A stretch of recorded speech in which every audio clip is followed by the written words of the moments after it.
안녕하세요. 형법 총론 8주차 두 번째 수업 진행합니다.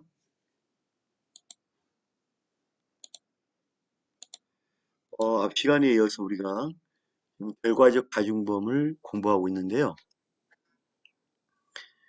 상해죄, 살인죄, 과실치사죄 등은 결과적 가중범이 아니고 상해로 인한 치사죄, 강도로 인한 치상죄, 강간으로 인한 치사죄 등은 결과적 가중범입니다. 제가 형법 공부하면서 결과적 가중범 하면 바로 세 가지를 떠올립니다. 상해로 인한 치사죄, 다치게 할 목적이었는데 사람이 죽은 경우, 강도로 인한 치상죄, 강도 목적으로 했는데 사람이 다친 경우, 강간을 목적으로 했는데 사람이 죽은 경우, 치사죄.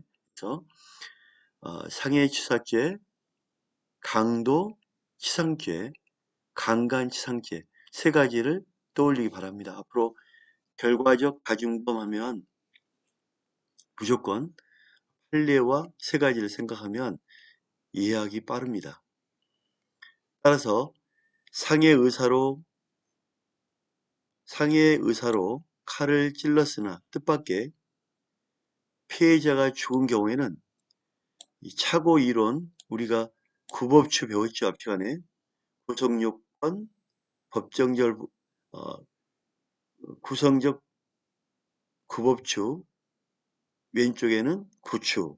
그래서 구체적, 법정적, 추상적, 그래서 착오설의 이론을 배웠고, 좌측에 구체적 착오, 추상적 착오에서 객체착오, 방법착오 기억나죠? 그죠?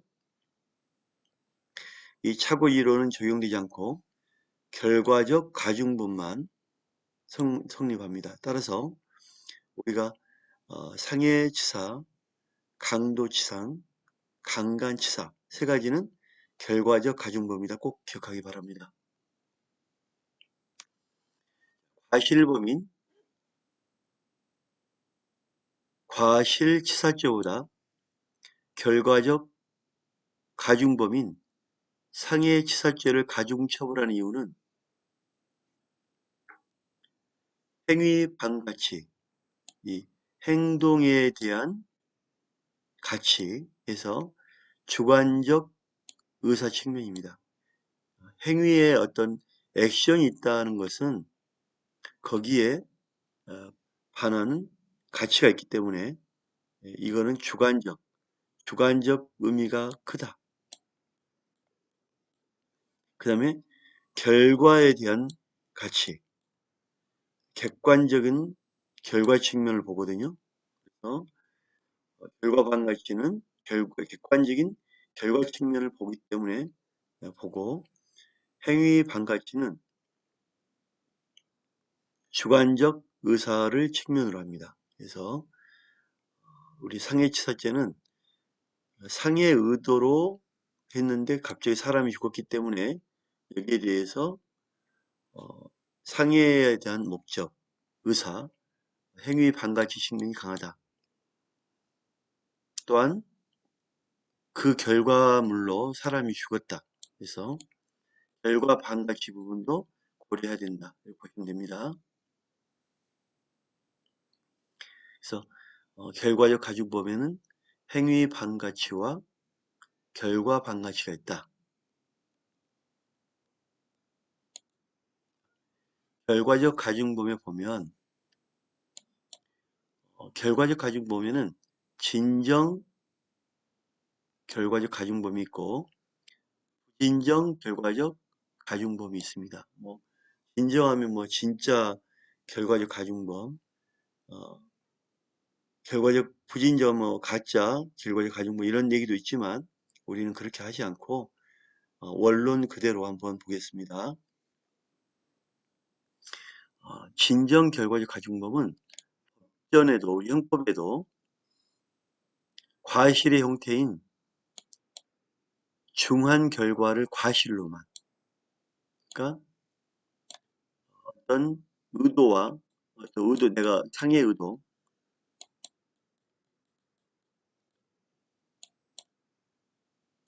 의도로 공격을 했는데 과실로 사람이 죽었어요. 죽음. 이렇게 고의와 과실, 고의와 과실을 어떤 전형적인 틀, 과실의 형태인 중한 결과를 과실로만 해석하는 경우입니다.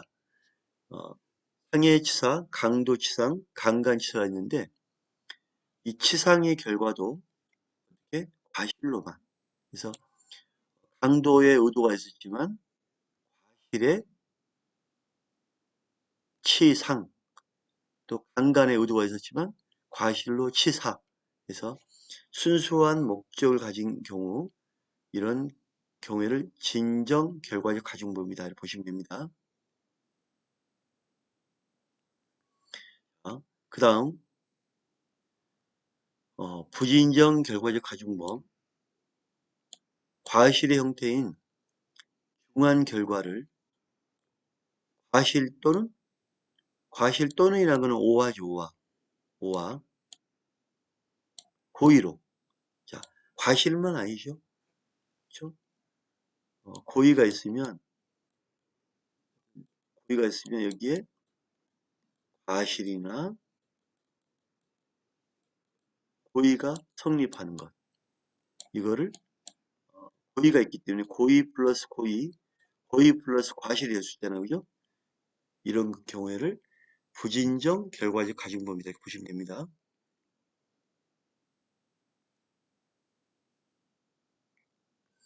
이런 경우에도 딱 정해졌어요. 현주, 사람이 있는 건조물에 불을 지른 것. 자, 현주 건조물, 사람이 있는 건물에 불을 지르면 사람이 죽겠죠. 사람이 있는 건물에 불을 지른다는 이유가 사람이 죽어라 하는 고의가 있을 가능성이 많죠. 사람이 죽었다면 이 과실, 고의 모두 가능합니다. 그래서 현재 우리 형법에는 현주 건조물 방화 살인죄는 없어요. 방화 살인은 없습니다. 규정이 없기 때문에 이런 형벌의 불균형을 해소하고자 부득이하게 현주 건조물 방화 치사죄, 현주 건조물 방화 치사죄가 되겠죠. 그래서 이런 경우에 사람이 있는 건물에 불을 지른다는 건 되게 위험한 행동이기 때문에 이런 경우에를 부진정 결과적 가중법이다. 그래서 우리 부진정 결과적 가중법에는 몇 가지가 있습니다. 먼저 부진정 결과적 가중법에 볼게요. 방금 봤던 현주, 사람이 있는 건조물에, 아이고 죄송합니다. 한데 현주 건조물 방화 치사상죄, 즉 사람이 있는 건물에 불을 질러 사람이 죽었다. 이런 경우에 부진정 결과적 가중법이 되고요. 또한 특수공무, 경찰 공무원을 출동한 경찰 공무원을 칼로 위협해서 죽이는 경우, 특수공무 방해 치사상죄. 특수공무 방해에 아마 착각을 한 것 같죠? 오타가 났어요. 특수공무 방해 치사상죄, 현주 건조물 방화 치사상죄. 그래서 치사를 한다는 게 어떤 고의와 물론 과실이 있지만 이 과실보다도 특수공무 방해를 한 목적이 강하기 때문에 고의도 있다. 이렇게 보는 거죠. 현주 건조물 방화 치사상죄도 고의는 불을 지른다는 고의는 있고 여기에 불을 지른다는 과실과 고의가 묻어 있는 거죠. 그래서 특수공무집행방해 치사상죄, 현주건조물 방화 치사상죄, 그 다음에 사람 목숨을 생명과 목숨을 위협하는 게 중이죠. 중. 이 중이 붙는다는 건 뭐냐면 사람의 생명과 신체에 위험을 가하는 것, 사람의 생명과 신체에 위험을 가하는 것을 중이라 합니다. 중.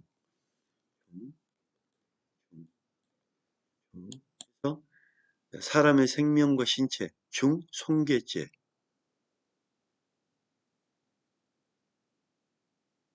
사람의 생명과 위험을 가할 정도로 손괴를 통해 사람의 생명과 목숨을 신체를 위협하는 경우죠. 중상해, 상해를 가했지만 사람의 생명과 신체를 위협할 정도죠. 중권리행사 방해, 어, 사람의 생명과 신체를 위험할 정도로 권리행사를 방해했다. 중유기, 사람을 유기하여 생명과 신체를 유기한 경우죠. 과실고의가 다 들어가죠. 과실고의.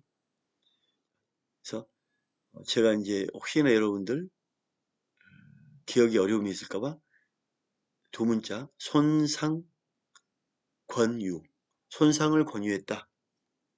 고의를 가지고 여기다 이거 하면 넣으면 되겠죠. 고의를 가지고 손상을 권유했다. 다시 한번 할게요. 고의를 가지고 손상을 권유했다. 가장 중요한 건 부진정 결과적 가중범의 대표적인 거는 특수공무집행방해 치사상죄, 특수 아니, 현주건조물 방화 치사상죄, 중손괴죄, 중손상죄, 중권리행사 방해죄, 중유기죄 이렇게 해서 부진정 결과적 가중법이다. 순수하게 이제 과실로만 볼 수 있는 건 진정 결과적 가중법인데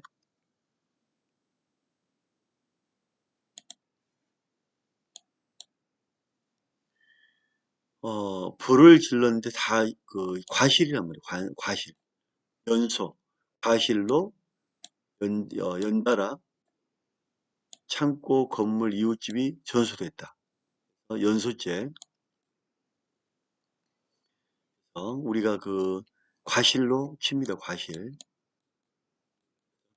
진정 결과적 과실범, 진정 결과적 가중범, 과실범. 그래서 연소죄. 방금 우리 대표적인 거는 상해치사,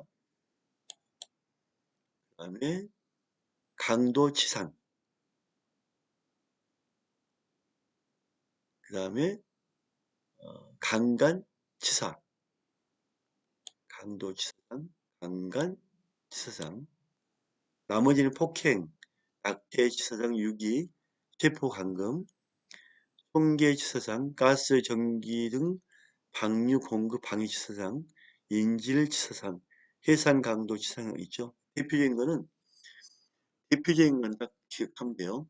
인정 결과적 가중법은 연소죄, 강도 치사상죄, 강도치사상죄, 강간 치사죄, 그 다음에 상해치사죄 이렇게 대표적인 건 기억하시고요. 나머지는 치사상으로 들어가면 되겠죠? 대표적인 거 꼭 기억하시기 바라고요.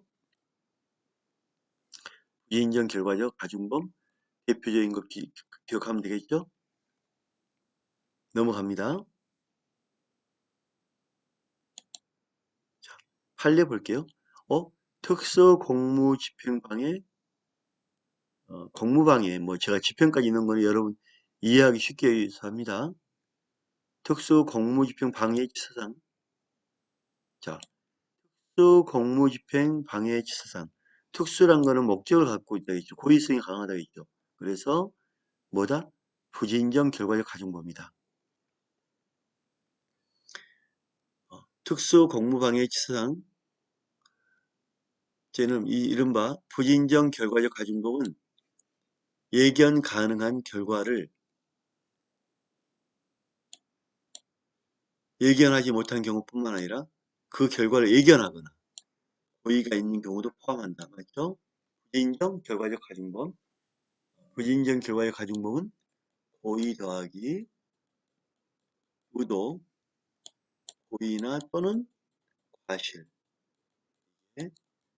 부진정 결과적 가중범이고 대표적인 거는 현주 건조물 방화 치사상죄, 특수공무집행 방해 치사상죄,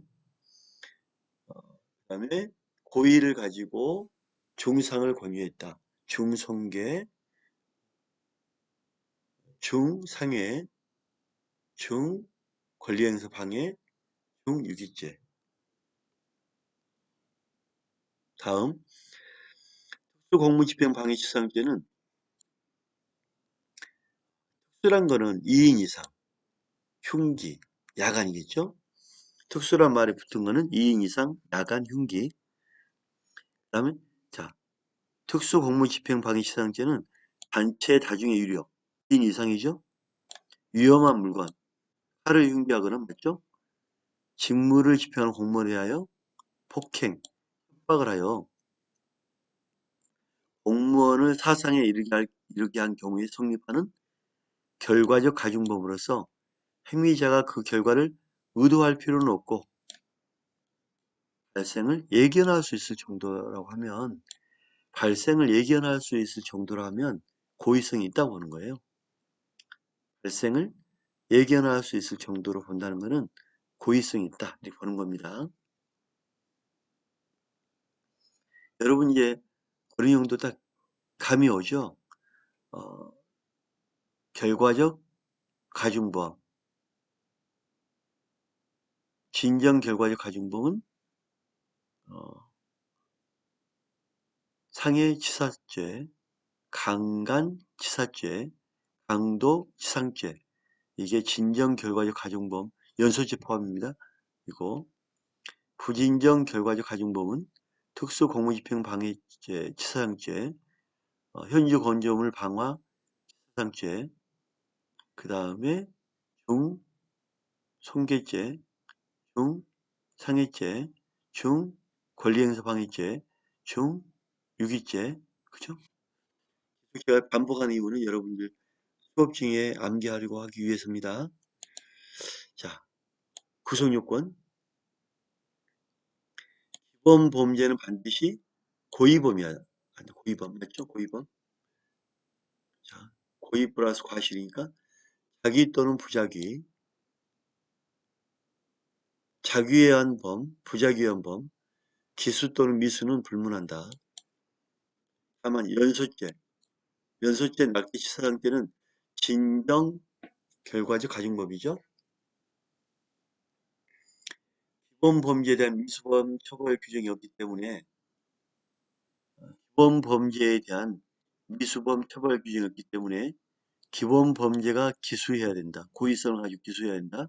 따라서 진정 결과적 가중범의 중한 결과는 과실이고 부진정 결과적 가중범의 중한 결과는 과실 또는 고의이다.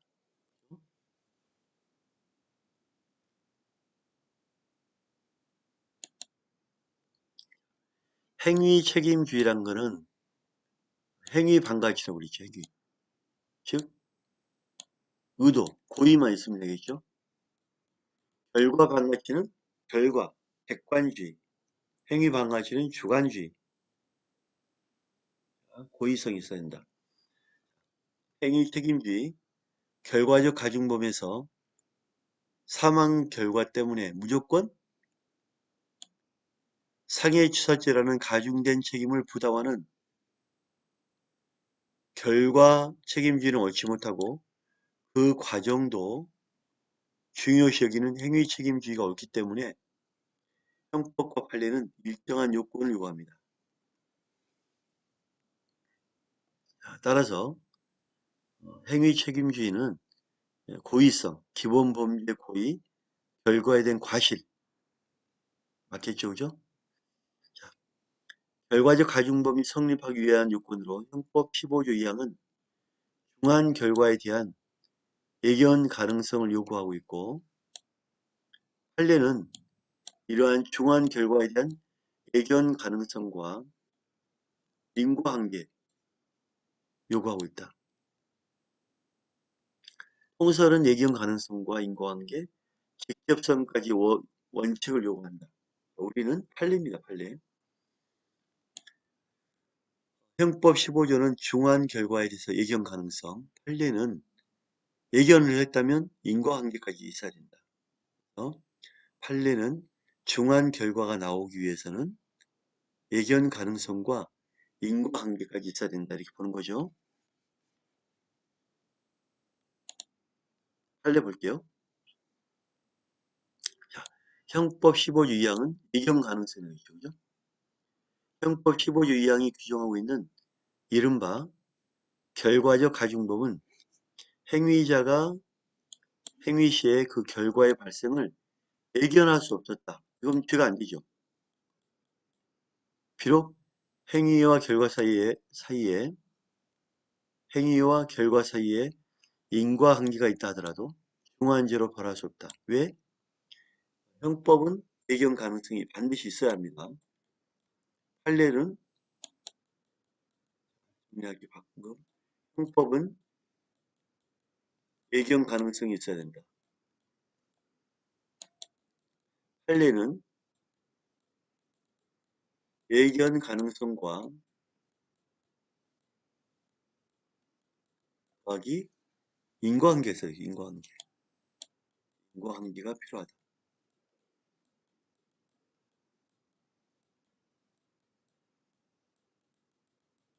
이렇게 요건이 성립해야 됩니다. 자, 그러면 예견 가능성이 엄청 중요하죠. 예견 가능성을 인정한 판례 볼까요? 피고인이 뺨을 때리고 어깨를 잡아 땅바닥에 넘어뜨리고 머리채를 시멘트 벽에 부딪히자. 좀 심하죠? 피고인이 뺨을 때리고 어깨를 잡아 땅바닥에 넘어뜨리고 머리채를 잡아서 시멘트 바닥에 부딪히자. 피해자는 평소에 지병이 악화되어 사망하였다면 피고인의 폭행과 사망 간에는 상당 인과관계가 없다고 할 수 없다. 있다. 이시오. 없다고 할 수 없다. 즉 상당 관계가 있다. 자, 평소에 지병이 악화되어 사망하였다 하더라도 지금 심하죠. 뺨 때리고 어깨를 잡아 땅바닥에 넘어뜨리고 머리를 잡아서 막 찍었단 말이에요. 그래서 사망의 이 폭행, 이런 심한 폭행과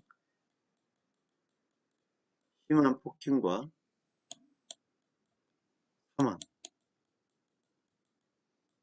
심한 폭행을 하면 사망할 수 있다는 예견 가능성이 있죠.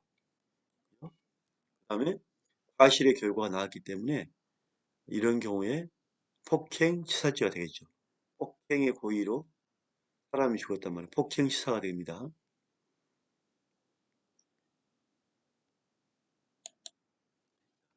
예견 가능성 부정. 방화 후 자기가 불을 질렀단 말이에요. 피해자가 진화, 불을 끄기 위해서 열중하다. 본인이 불을 질러서 불을 끄려고 열중하다가 화상을 입었다면 화상 입은 것까지 예견 가능성이 있다고 할 수 없죠. 현주 건조물 방화 때만 인정됩니다.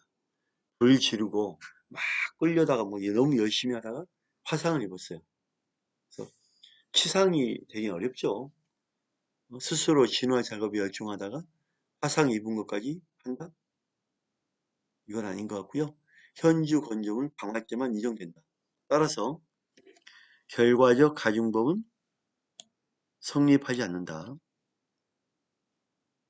자, 지금 이 판례는 시험에 많이 나오죠. 강간을 당한 피해자가 집에 돌아가 음독자살. 자, 우리가 개인적으로 인간적으로 보면은 그럴 수 있다고 봐요. 그러면 강간당한 사람이 모두 죽나요? 자살하나요? 판례는 판례는 강간당한 사람이 모두 죽나요? 여기에 의문을 던진 것 같아요. 저는 개인적으로 강간 때문에 죽을 수 있다라고 봐요. 강간 때문에 죽을 수 있다. 근데 판례를 자세히 뜯어보면 강간당한 피해자가 거기서 바로 죽었다면 강간, 치상이 되겠죠. 근데 집에 돌아갔단 말이에요. 집에 돌아가서 우울증 여러 가지 때문에 돌아가셨단 말이에요. 자, 시간적 거리적 관계도 있고 바로 인과관계를 죽음까지 몰아붙이는 것은 쉽지 않은 일이에요. 판례가 부담스럽겠죠. 강간당한 사람들에게 다 강간치사까지 부담을 시킨다. 강간을 범한 사람에게 강간치사까지 법적으로 부담한다는 것은 판례적으로 무리가 있다고 봐요. 물론 그 죄질이야 괘씸하고 강하게 처벌해야 되겠죠. 하지만 우리 법은 법이잖아요. 그죠? 법은 법이기 때문에 강간을 당해서 현장에서 죽었다면 강간치사죄가 되겠지만 집에 돌아가서 일정 시간이 흐른 후 목숨을 끊었다는 것은 인과관계를 전부 묻기가 어렵다. 그래서 강간당한 피해자가 집에 돌아가 음독 자살하기 이른 원인이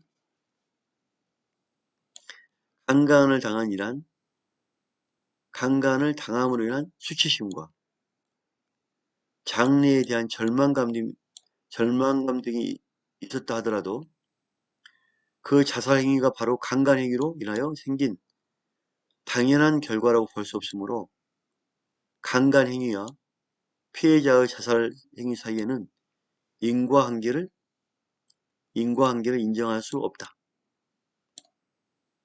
강간 행위와 피해자의 자살 행위 사이에 인과관계를 인정할 수 없다.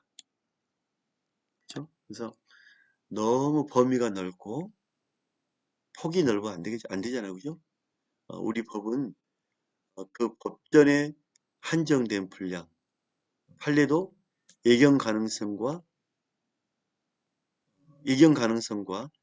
상당한 인과관계를 따지거든요. 그러면 이렇게 바로 현장이냐, 거리가 있느냐를 따져서 합니다. 따라서 강간 이후에 음독 자살한 것까지 우리나라 대법원은 책임을 묻지 않는다. 보시면 됩니다. 인과관계를 인정할 수 없다.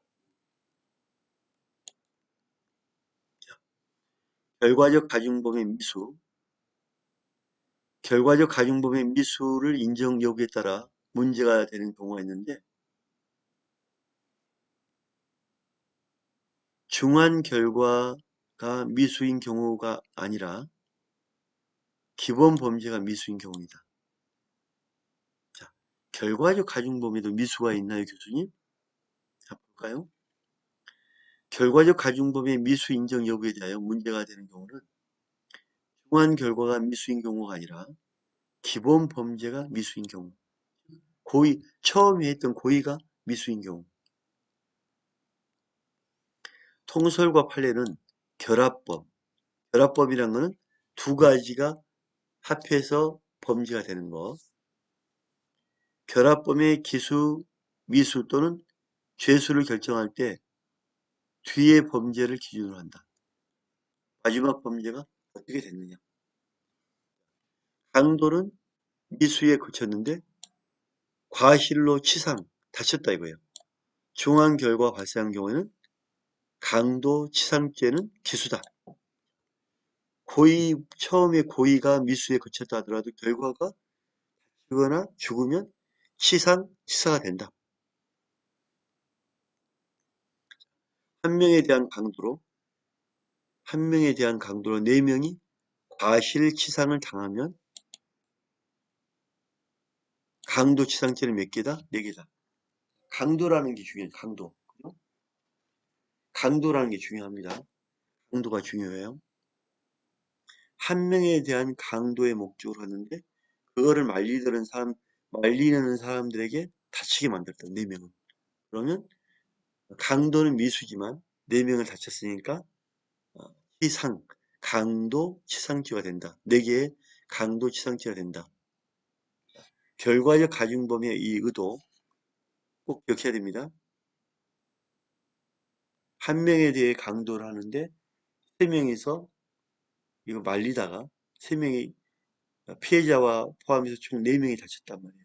이럴 때는 강도 목적이기 때문에 결과적으로 다쳤기 때문에 강도는 미소에 그쳤으나 치상의 결과가 나왔기 때문에 강도 치사상죄.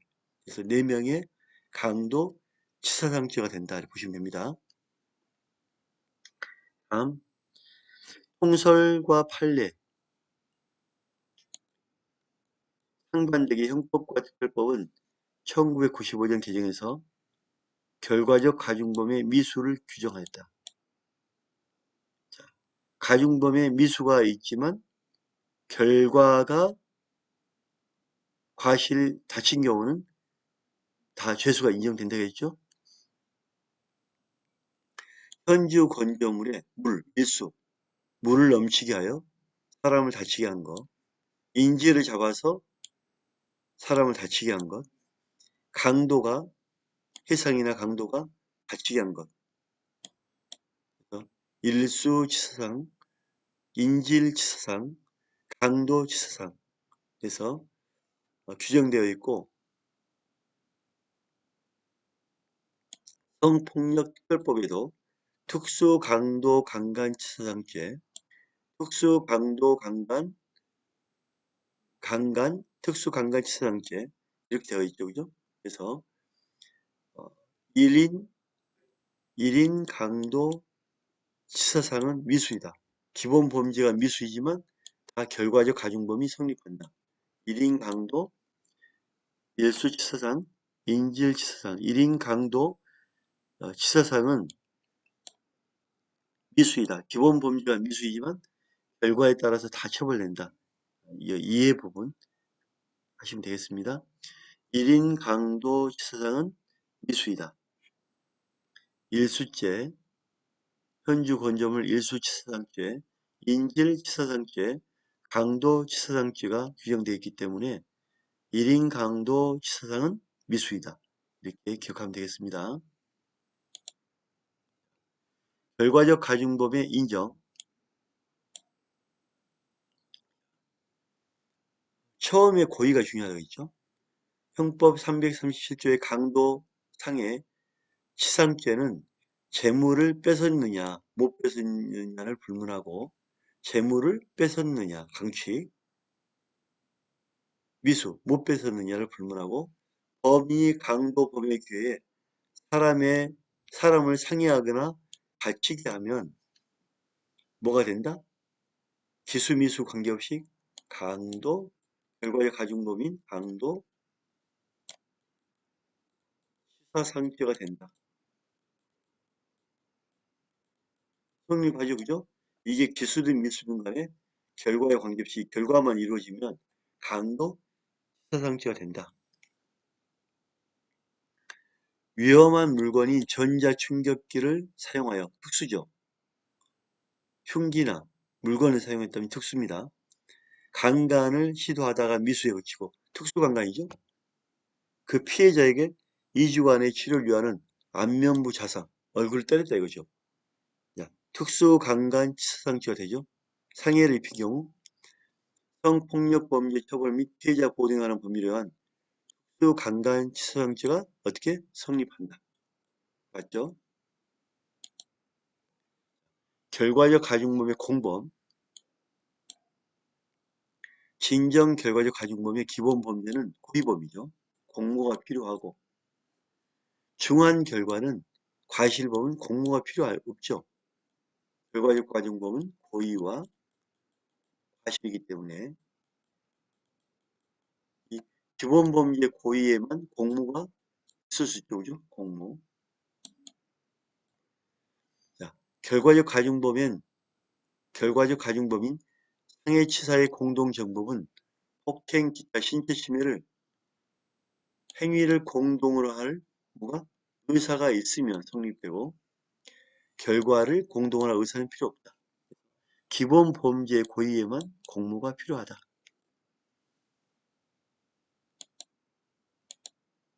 자, 결과적 가중범의 죄수 몇 가지 죄가 성립하는 거 볼까요? 현주 건조물 방화해서 사람이 죽었다. 자, 현주 건조물 방화해 사람이 죽었으면 이거보다 형이 무거운 강도살인죄가 있다. 방화치사죄와 강도살인, 사람을 강도하고 사람을 죽이거나 한 사람을 강도가 사람을 죽였어. 또 하나는 마지막에 불을 질러서 사람을 죽였어요. 양죄의 상상적 경합을 인정하여 한 번에 일어났으니까 가장 무거운 강도살인죄로 처벌하지만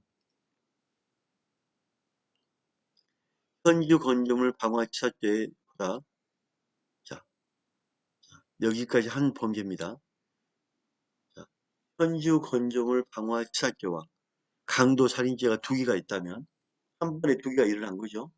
무거운 죄인 강도살인죄로 처벌한다. 하지만 현주 건조물 방화치사죄와 형이 가벼운 살인죄가 있는 경우 사람을 죽여 또 하나는 불을 질러 사람을 죽여 그럴 때 불을 질러 사람을 죽이는 게 더 무겁죠. 고통도 크죠.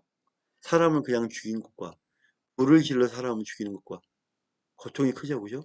그래서 현주 건조물 방화치사죄가 죄가 무겁기 때문에 현주 건조물 방화치사죄만 성립하여 현주 건조물 방화치사죄로 처벌한다.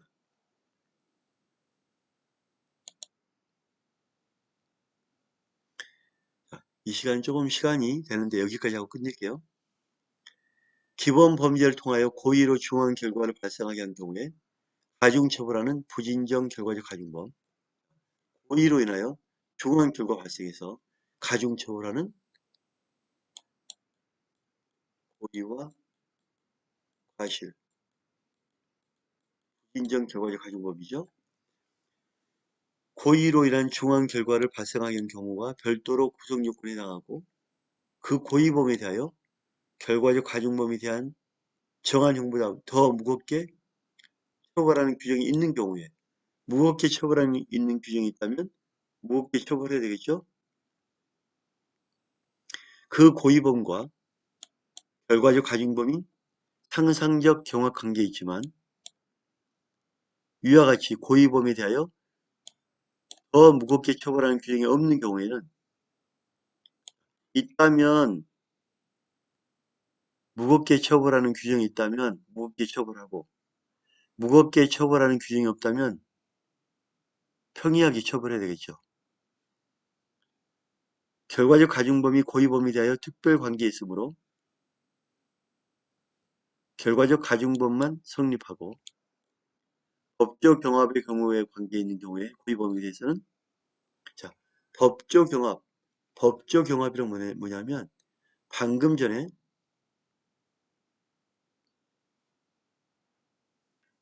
우리가 봤죠. 시간에 봤던 거.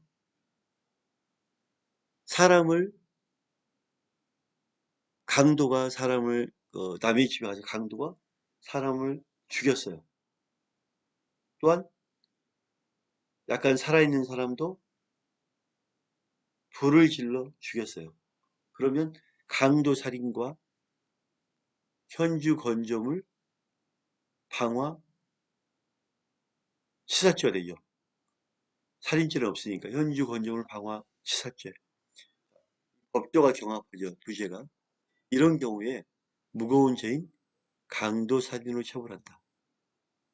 또 하나 현주 건조물 방화 치사죄와 평이한 살인죄가 있다. 이러한 평이한 살인죄가 있는 경우에 죄질이 무거운 현주 건조물 방화 치사죄로 처벌한다. 규정이 있는 경우에는 무겁게, 규정이 없는 경우에는 평이하게, 네, 그렇게 이해하면 됩니다.